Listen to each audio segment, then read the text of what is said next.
I've had the privilege of sitting with 91-year-olds and they're like, hey, doctor, if I would have known I was going to live this long, I think I would have taken better care of myself. If you want to live like you matter, ditch the pills, look great, and feel freaking amazing, you're in the right place. I'm Dr. Wendy Trudeau. I'm Dr. Ed Levitan. Welcome to the 5 Journeys podcast, where we empower you to live a vibrant and healthy life by optimizing your structural, chemical, emotional, social, and spiritual lives. Hang on to your hats.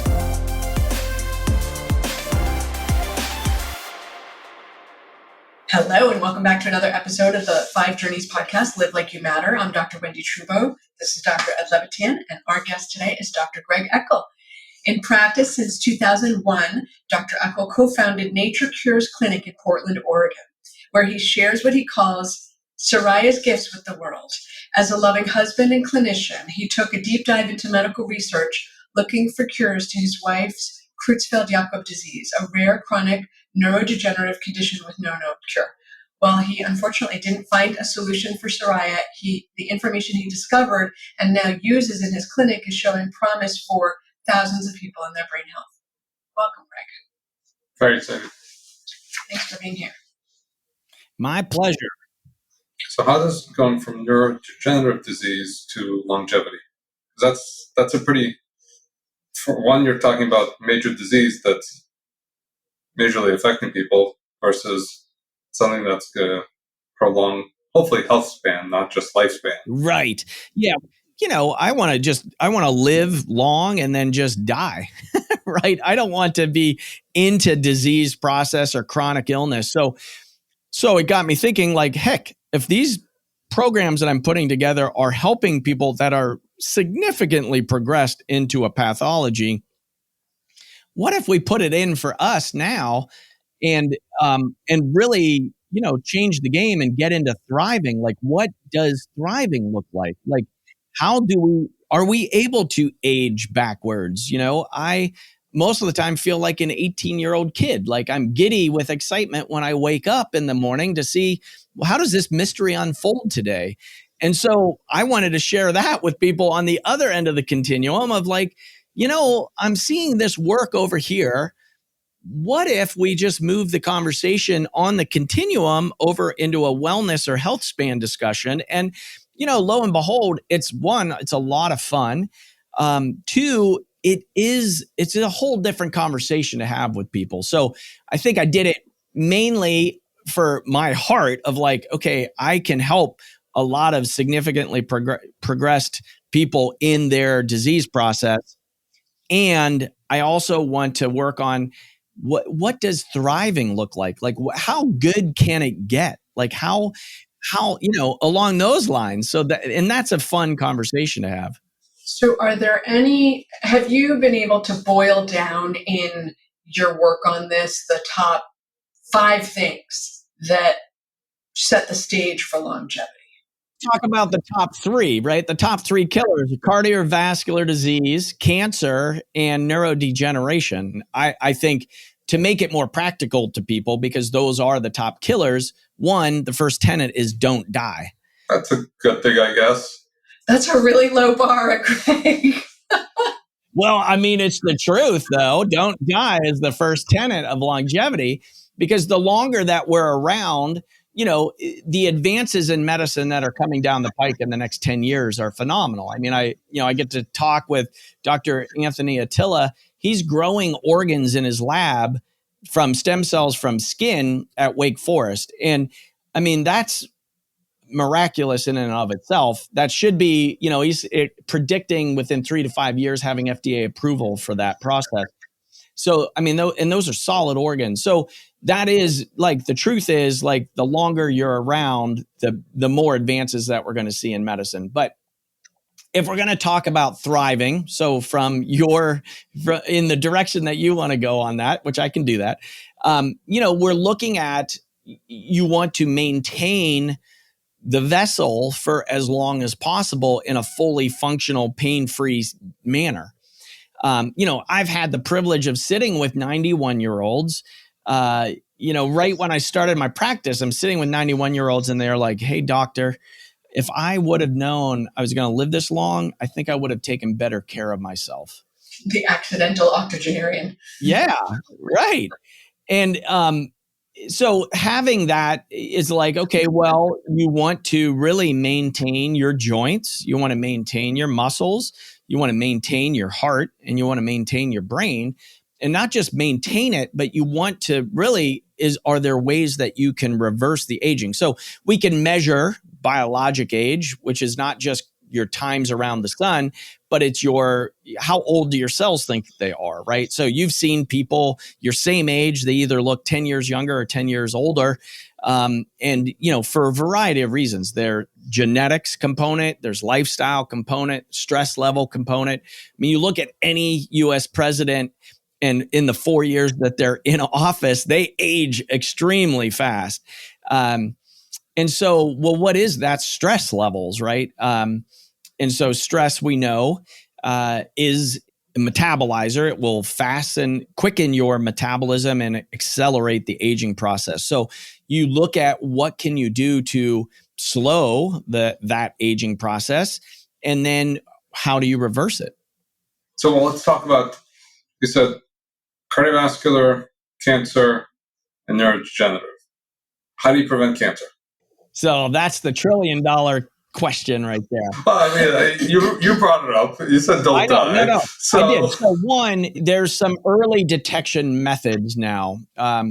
So there are, I believe the testing is getting more and more sensitive to picking up cancer in the body at earlier and earlier stages. So early detection is crucial. I don't have the answer on prevention. We do know there are certain characteristics. One, if you're a smoker, please stop. We know that is very detrimental and also accelerates the aging, also has increased cancer rates. Sugar balances are another big one. So on the diabetes front, to even uncontrolled sugars, so you can get measurements in blood with hemoglobin A1C, fasting glucose. And just to pause you there for a second, there is association with higher blood sugar with increased cancer risk. Yes. So that is there. And then I just want to make sure to go back. One of the newest tests that are out there is called Gallery by a company called Grail.com, I think, that we've been using for 6 months now or something. No more, over a year. Over a year now. That just came out a couple of years ago that really looks at, it's a blood test, it's called a liquid biopsy, and looks at early cancer and can pick up pancreatic cancer and things that we have had no good ability to pick up. So it's a cool test. Right. Yeah, about 65 cancer varietals. There's also a test coming out of India from SAR Labs that they are claiming they can pick up cancer 6 months before it occurs in certain biomarkers in their blood. And they actually have a pretty decent sample size. So that's not FDA approved in the States as of yet, but it shows really great promise. So like I said, don't die is the first tenet, because there are these things are like right on the horizon as far as like figuring it out. And we do know if you can reverse the biologic age of an individual by 7 years, we can prevent about 50% of chronic illness from developing. So that is, there's some compelling evidence there in this discussion. So on the cancer front, we do know there are lifestyle things as far as circulation, quality of blood, hormone balances of like optimizing your innate intelligence as far as what it needs to heal itself. So, I operate from the understanding is the body can heal itself given the right information and removing obstacles to cure. And so that aspect of it in the cancer realm, there are things like senescent cells. There's some senolytics that are now on the market to clear the zombie cells out of circulation. We know, caloric restriction or time restricted eating. There's great evidence on life extension with a quality health span with those behaviors. Yeah, and the other thing I'll plug is toxins have a strong cancer. Well, they're innately inflammatory. So cancer to me is a state of inflammation gone terribly wrong, way out of control and growth. So manage toxins, reduce inflammation, reduce risk. Yeah. That's the way I see it.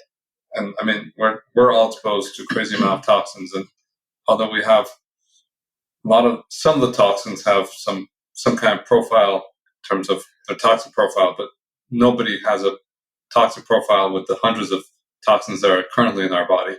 And how do they work? How do they interplay together and mess up our body even more? So yeah, I mean that. Yes, I full on agreement. Professor Seralani, who did a lot of the research in the European Union on glyphosate and Roundup in particular, he's one of my heroes. Oh, don't get Wendy started on glyphosate. I'm presenting in 2 weeks or 3 weeks on it. Awesome. His research, it showed in the lab, Roundup was 99 times more toxic than just glyphosate alone. And, it was like mouse study after mouse study. It was like, wait a minute, there's something else in this slew. And that stuff is still sold in like Fred Meyer's here in the Northwest. It's like, wow, we're exposing ourselves to cancer causing agents. And we wonder where cancer is coming from. Oh, our neighbor's still spraying it. And we were like, we're getting heart attacks just looking at our neighbors and tried to talk them out of using Roundup. Well, this is where I drove up. He has the most beautiful lawn, and he and his father-in-law lie on the grass and pick out weeds. So I actually thought that his beautiful lawn was because of manual labor. So I drive home one day, and I see he's walking around with a portable can of glyphosate, spritzing his yard. And I was like, oh, Roundup. Yeah, and I was like, I walked in the house. I said, Ed, our neighbor sprays glyphosate. I never really thought about it, right? But we have we have our organic vegetables and fruit trees, and we have this beautiful backyard. And our neighbor to the right doesn't spray because he has a dog. Our neighbor to the left doesn't spray. I don't know why, but he doesn't. It's like even if we try the hardest, next door you never know. Drift. Or you do know, unfortunately. Right. Yeah. And you get that your neighbor drift. And so then you look at, okay, well, we're all getting exposed. So what can you do? So saunas, we know the evidence on saunas 4 to 7 times a week will also reduce all-cause mortality by 50%. So you can see the premise actually, Wendy, is don't die. And it is on these components of look, we know we have levels of toxicity. I truly believe as humans, we have not been taught how powerful we are. So, we've got these kind of practical things that we can put in saunas, exercise, movement, cardiovascular disease. So one of the things on that front would be to do VO2 max testing, which is putting somebody on a bike or a runner. You do a full EKG lead and you're measuring forced volume of oxygen out of the system. And then once you pass an anaerobic threshold of you can't get any more oxygen in because you're utilizing it so quickly, you see what does the heart and the lungs do. So that is the best predictor of longevity that I have found, because it can pick up cardiovascular, microvascular changes 10 to 15 years before it ever becomes macrovasculature, right? We know the first symptom of cardiovascular disease a lot of times kills the person, which is a heart attack. And they had no symptoms before. Well, we know in the medical world, that's maybe not true, but they weren't listening to some of the earlier, more subtle symptoms of what that looks like. Okay, so rule number 1 is don't die. Rule number 2 is optimize the function. Rule number 3, see rule number 1. Yes. That's like pay attention to your body. Boil it down. But it's pay attention. We want to keep it simple. Well, we spend a lot of time talking to our patients of listen. If your body's tired, listen. You don't need to caffeinate. It's not a caffeine deficiency. If your body's in pain, listen to your ouchies.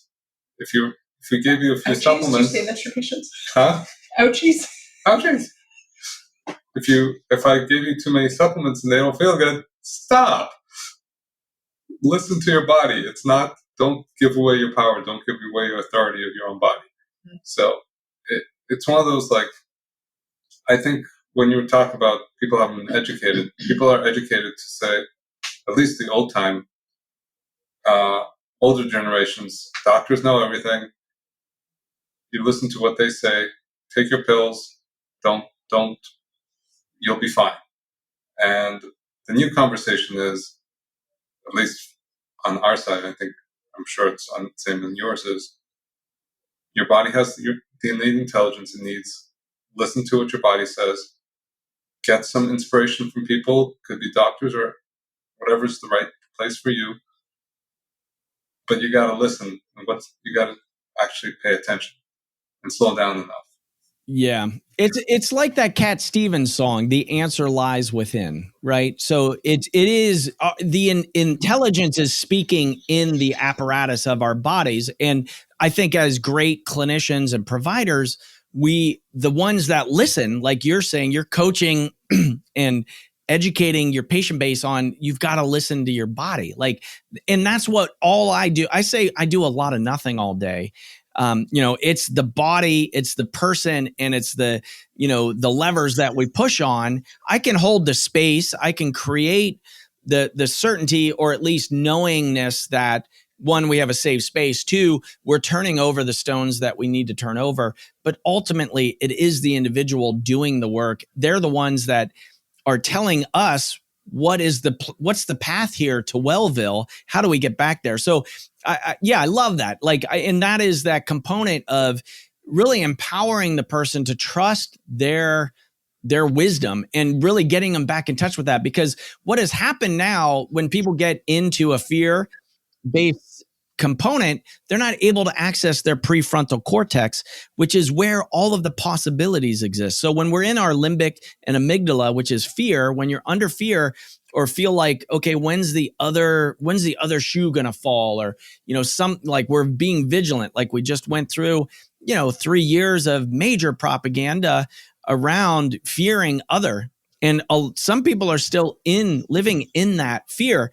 Well, that fear doesn't allow them to access their greatness or all of the resources and possibilities that exist for them. So I want to make sure in this discussion around longevity, we're talking mindset as well. And it seems like that's a good lead in to bring that into our conversation, where, we've got some great research coming out from the Joe Dispenza camp around, meditation, turning on SERPINA5 gene, which is potently anti-inflammatory and, really helps the body get into a relaxed, regenerative state, parasympathetic activity. So there are those aspects of care that really there's no time in conventional medicine to address any of that. And there is no rep coming to the office saying, are you getting your patients to meditate? Headspace isn't coming over your office. The reps came over my office. Oh, there you go. So I think this is a good time to recap, because we're sort of drawing near to the end, where it's I gave you a hard time about don't die, but because it sounds so kind of snarky, but really, if you can stay long enough and healthy enough, even at a sort of basic level, technology will advance to keep you moving, to keep you alive. What did you call that? Escape velocity. Escape velocity. That's what it is. Okay. So if you stay alive long enough, escape velocity will help. Timed fasting, stress reduction, sleep, sauna, detox. I think detox is a category, movement, and food. Yeah. And love. Love wasn't mentioned there. So having a community. I am so glad you brought up love. And it actually sounds like a very big hippie agenda right there. But it is all about the heart. In Chinese medicine, we talk about the heart as the emperor, empress, and it's all guided by the heart. So it's, how do we help people gain their full faculties back, get into heart and brain coherence, and create from their heart space? So love is the answer. It is the vibration that is healing. We all desire it as humans. And so that's the secret special sauce there. Now, we don't have that in a bottle, but the way that you get there is by opening your heart and allowing it in. So that I'm really glad that you brought that up, Wendy. So where can people find you? Because I'm sure our listeners will have a lot of questions. Yeah, we're scratching the surface here. Yeah. Yeah, I know that was we rambled right on through there. So it's Dr. Greg Eckel, Nature Cures with an S clinic.com. Also Be Vital, the letter B, vitalpc.com. So we just opened up our second clinic in Park City, Utah. So we're out of Portland, Oregon, Park City, Utah. Thank you. And we're also worldwide. So we do a lot of telemedicine. We do consults. I've got some great heart-centered providers here. And, we're out to make a difference. So, my encouragement is you don't have to go it alone, and just get into a conversation with these two lovely providers here, or contact us, and we're here for you. Awesome. Awesome. Greg, thank you. Am I closing the episode? You're always close. What do you mean? Greg, thanks for being here. Thanks for listening to another episode of the 5 Journeys podcast, Live Like You Matter. Our guest today was Dr. Greg Eckel, and all of the ways to find him are in the show notes. And if you like the show, give us a like and share it with a friend so we can spread the word. Have a good day. Inspire and empower someone else by leaving a 5-star review. so they can transform their lives too.